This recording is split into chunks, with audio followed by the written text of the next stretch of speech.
Here's a guide on how to, one, enable the keep screen on while you are viewing, or also change the screen timeout as to how long it takes for your phone screen to go into the dim mode and then enter the lock screen mode if you're not doing anything with it at the moment. This is a Samsung phone with Android 16, and let's get started.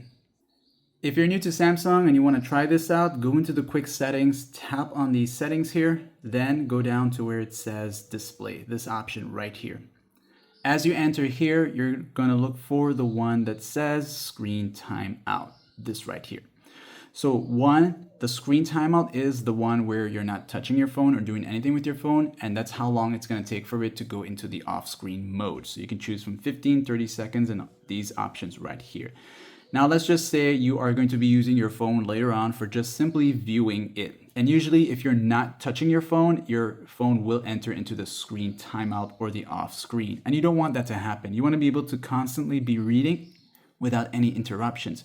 So the setting you're going to turn on is this one here, because this is going to use the front facing camera and it's going to detect that you're actually viewing the phone at the moment, even though you're not touching the display, and it's going to stay on for as long as you're facing the front-facing camera. So you can continue reading without having to worry about it going into screen timeout. And of course, you can leave this on for as long as you want. And if you decide you don't want it on anymore, just come back here and turn it off and you're good to go. Like and sub.